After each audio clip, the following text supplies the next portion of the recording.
கிறிஸ்துவுக்குள் பிரியமான சகோதர சகோதரிகளே, இன்று ஒரு வசனம் என்ற தலைப்பின் கீழ் ஒரு குட்டி ஸ்டோரி நம்ம இன்னைக்கு பார்க்க போறோம். 2 ராஜாக்கள் 5ஆம் அதிகாரத்துல இருக்கிற ராகாமானின் ரட்சிப்புக்கு காரணம் என்ன அப்படிங்கறத பத்தி தான் நாம இந்த பதிவுல பார்க்க போறோம்.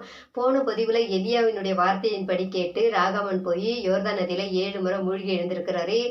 பூரண சுகம் பெற்று புதிய சரீரத்தோட அவர் எலியா தீர்க்கதரிசியை சந்திக்கணும் அப்படின்னு சொல்லிட்டு வராரு. அப்படி வரும்போது சீரிய தேசத்து ராஜா என்ன சொல்றாரு அப்படின்னாக்கா, தன்னுடைய பிரபுனுடைய தொழுநோய், அதாவது இந்த நோயை குணப்படுத்துறவங்களுக்கு சில காணிக்கைகளையும் 10 மாத்து வஸ்திரங்களையும் கொடுத்து அனுப்பியிருக்கிறாரு. அதையும் கொடுத்துட்டு எலியா தீர்க்கதரிசிக்கிட்ட நம்ம நன்றியை தெரிவிக்கணும் அப்படின்னு சொல்லிட்டு அவர் ரொம்பவே சந்தோஷத்தோட அவர் பார்க்க வரதை பார்க்குறோம். ஆனா இவர் இதுக்கு முன்னாடி எப்படி இருந்தாரு அப்படின்னாக்கா, எலியா தீர்க்கதரிசி யோர்தான் நதியில போய் 7 முறை மூழ்கி எழுந்துருங்க அப்படின்னு சொல்லிட்டு அவர் ரொம்பவே கோவப்பட்டார். ஏன்னா நம்ம இவ்வளவு தூரத்துலேருந்து அடுத்த தேசத்துலேருந்து நம்ம பிரபு வந்திருக்கிறோம், நம்மள வாசல்ல வரவேற்கவும் இல்லை, நமக்கு எண்ணெய் பூசி நம்ம மேல கை வச்சு சுகப்படுத்தவும் இல்லை அப்படின்னு சொல்லிட்டு இவரை தேடி வந்ததை நினைச்சு ரொம்பவே கோவத்தோட அவர் போனதை நம்ம பார்த்தோம். அப்போ வரும்பொழுது என்ன செய்யறாருன்னா, எப்படியாவது எலியா தீர்க்கதரிசியை பார்த்து நம்ம நன்றியை தெரிவிச்சுட்டு நம்மளுடைய காணிக்கையை கொடுத்துட்டு வரணும் அப்படின்னு சொல்லி இப்ப சந்தோஷமா வரதை நம்ம பாக்குறோம். அப்ப இதுலேருந்து நாம ஒரு சில பாடங்களை நம்ம கற்றுக்கொள்றோம். ஏன்னா நம்மளுடைய வாழ்க்கையிலும் நம்ம ஒருத்தவங்களுக்கு சுவிசேஷம் சொல்லும் போது அவங்கள நம்மள மதிக்கலையா, அற்பமா என்றாங்கன்னா கவலைப்படாதீங்க. அந்த ராகமான மாற்றின மாதிரி நம்ம சுவிசேஷம் சொன்ன இடத்துலயும் அவங்களையும் மாற்றக்கூடியவர் அப்படிங்கிறத சிந்தித்து நீங்க கவலைப்படாம சுவிசேஷத்தை அறிவிங்க. அதுக்கப்புறம் அவர் என்ன பண்றாருன்னா, ராகமான எலியாவை பார்த்துட்டு எலியாவிட்ட போய் ரொம்பவே நன்றியை தெரிவிக்கிறாரு. எலியா தீர்க்கதரிசியே, உங்களாலதான் எனக்கு சுகம் கிடைச்சிச்சு, அதாவது உங்களுடைய வார்த்தையின்படி உங்களுடைய தேவன் எனக்கு சுகம் கொடுத்திருக்கிறாங்க. நான் சீரிய தேசத்து ஒரு படை பிரபு. நான் ஒரு ராஜாவுக்கு அடுத்தபடியா இருந்தேன். ஆனா நான் எத்தனையோ தேசங்கள்ல போயிட்டு நான் மருந்து வாங்கி சாப்பிட்டேன். ஆனா எதுவுமே எனக்கு குணப்படுத்தல. அது மட்டும் இல்லாம என்னுடைய கடவுள் ரிமோன் கடவுள் பெரிய கடவுள், அந்த கடவுளால சுகப்படுத்த முடியல. ஆனா உங்களுடைய வார்த்தையின்படி நான் செஞ்சேன், அதாவது யோர்தான் நதியில போய் மூழ்கினேன். எனக்கு இன்னைக்கு உங்களுடைய தெய்வம் எனக்கு பூரண சுகம் கொடுத்துச்சு. அதனால நீங்க தான் மெய்யான தீர்க்கதரிசி, உங்களுடைய கடவுள் தான் மெய்யான கடவுள். இனி உலகத்துல எந்த தெய்வமும் கடவுள் கிடையாது, இவர் தான் மெய்யானவர் அப்படிங்கிறத நான் உணர்ந்து கொண்டேன். இனி நான் உயிரோடு இருக்கிற நாள் வரைக்கும் நான் கர்த்தரையே தெய்வமா நான் தொழுது கொள்வேன் அப்படின்னு சொல்லிட்டு அங்க இருக்கிற மண்ணு, அதாவது அந்த ஊர்ல இருக்கிற பரிசுத்தமான மண்ணை எனக்கு கொடுங்க. நான் சீரிய தேசத்துல போய் ஆண்டவருக்கு ஒரு பலிபீடத்தை கட்டி அந்த பலிபீடத்துலதான் நான் காணிக்கை செலுத்தவும் முழங்கால் படியிடவும் ஆராதனை செய்யவும் நான் முற்படுவேன். இனி எந்த தெய்வத்துக்கும் நான் என்ன பண்ண மாட்டேன், பலியிடவோ இல்லை அவங்களுக்கு முழங்கால் படியிடவோ நான் ஆராதனை செய்யவோ மாட்டேன். இவர் தான் மெய்யான, இவருக்காக மட்டும்தான் நான் என்னை அர்ப்பணிப்பேன் அப்படின்னு சொல்றாரு.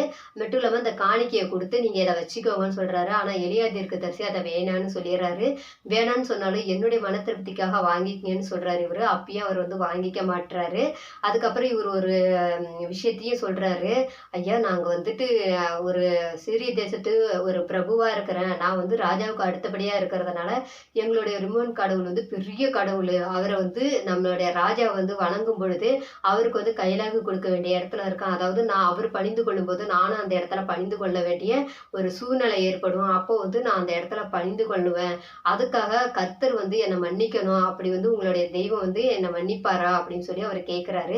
கேட்கும்போது அதை பத்தி நீங்க கவலைப்பட வேண்டாம், அவர் எதுவும் அப்படிலாம் செய்ய மாட்டாரு அப்படின்னு சொல்லி அவர் சொல்றாரு. அப்போ இந்த இடத்துல நாம என்ன தெரிஞ்சுக்கிறோம் அப்படின்னாக்கா, இவர் என்ன சொல்றாரு அப்படின்னா, நீங்க அந்த இடத்துல போயிட்டு, அதாவது நீங்க ஆராதனை செஞ்சாலும் நீங்க தேவனுடைய பிள்ளைகள் கிடையாது அப்படின்னு சொல்லி அதுக்கு எந்த மறுபேச்சும் சொல்லாம கர்த்தர் அதாவது ஏற்பாராக அப்படின்னு சொல்லிட்டு நீ சமாதானத்தோட போ அப்படிங்கிறாரு. அப்போ இந்த அளவுக்கு அவருக்கு ரட்சிப்பு கிடைச்சி தேவனை ஏற்றுக்கொள்றதுக்கு இதுல என்ன காரணம் இருக்கு அப்படின்னாக்கா, அவர் தன்னுடைய தேசத்தை நேசிச்சாரு.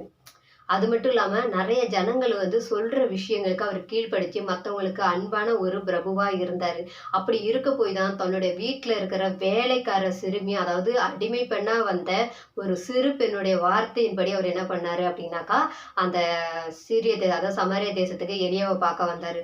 அது மட்டும் இல்லாம எலியாவினுடைய வார்த்தைக்கு அவர் கீழ்ப்படியாம போகும்போது அவருடைய படை வீரன் அவருக்கு ஆலோசனை கொடுக்கிறாரு. அதுக்கு அவர் செவி சாய்க்கிறாரு. அப்போ இப்படி தனக்கு உயர்ந்தவருக்கு சொல்றது செவிசாய்க்காம தாழ்த்தப்பட்ட, அதாவது தனக்கு கீழ இருக்கிறவங்களுக்கு, அதுவும் ஒரு வேலைக்கார பெண்ணா இருக்கிறவங்களுக்கும், ஒரு படை வீரனுக்கும் அவர் கீழ்ப்படிறாரு அப்படின்னாக்கா, அவர் வந்து ஒரு தாழ்மைப்பட்ட மனுஷன்.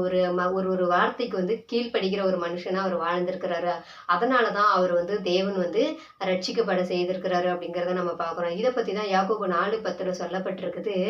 கர்த்தருக்குள் தன்னை தாழ்த்துகிறவன் எவனும் உயர்த்தப்படுவான். அவரிடத்துல தாழ்மைப்படுங்கள் அப்படிங்கிறத நம்ம பார்க்குறோம். அப்போ கர்த்தரிடத்துல எவன்லாம் தாழ்மைப்படுறானோ, அதாவது யாரெல்லாம் தாழ்மைப்பட்டு நம்ம நிக்கிறோமோ, அவங்களெல்லாம் ஆண்டவர் வந்து ஆசீர்வதிக்க வல்லவரா இருக்கிறாரு அப்படிங்கிறத நம்ம பார்க்குறோம். அதனால நம்மளுடைய வாழ்க்கையில நம்ம வந்து பெரிய பாஸ்டா இருக்கிறேன். அதனால இவங்க வார்த்தைக்கு நம்ம செவி கொடுக்கணுமா? நான் வந்து ட்ரஸ்ட்ல ஒரு பெரிய பதவியில இருக்கேன். நான் வந்து இவங்களுக்கு கீழ்ப்படியணுமா?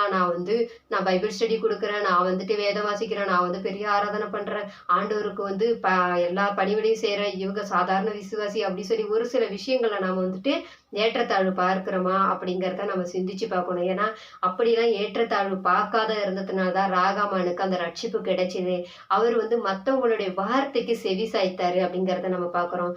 அது மட்டும் இல்லாம அவர் எவ்வளவுதான் ஒரு சில நேரத்துல கோவப்பட்டாலும் எலியா தீர்க்கதரிசியின் இடத்துல தன்னை வந்து தாழ்த்துறதையும் நம்ம பார்க்கிறோம். அப்போ ஒரு மனுஷனுக்கு ரட்சிப்பு வேணும் அப்படின்னா நிச்சயமா அவன் இடத்துல என்ன இருக்கணும் அப்படின்னாக்கா, ஒருத்தவங்க சொல்ற விஷயத்த காது கொடுத்து கேட்கணும். காது கொடுத்து கேட்டு அதன்படி அவங்க வந்து கீழ்ப்படிஞ்சு தன்னை தாழ்த்துனாங்க அப்படின்னாக்கா, நிச்சயமா அவங்க கர்த்தரை ஏற்றுக்கொள்ளக்கூடிய பிள்ளைங்களாகவும், அவங்களுக்கு ரட்சிப்பு கொடுக்க கர்த்தரும் வந்து ஆயத்தமா இருக்கிறாரு அப்படிங்கிறத நாம இன்னைக்கு தெரிஞ்சுக்கிறோம். எனவே எனக்கு அருமையான தேவ பிள்ளைகளை, நம்மளுடைய வாழ்க்கையில நம்ம வந்து ஆண்டவருடைய வார்த்தைக்கு செவி கொடுக்கிறோமா? அவருக்கு கீழ்ப்படிஞ்சு தன்னை தாழ்த்துறோமா? அப்படிங்கிறத சிந்தித்து செயல்படுவோம். கர்த்தர் தாமே நம்மை ஆசீர்வதிப்பாராக. ஆமென்.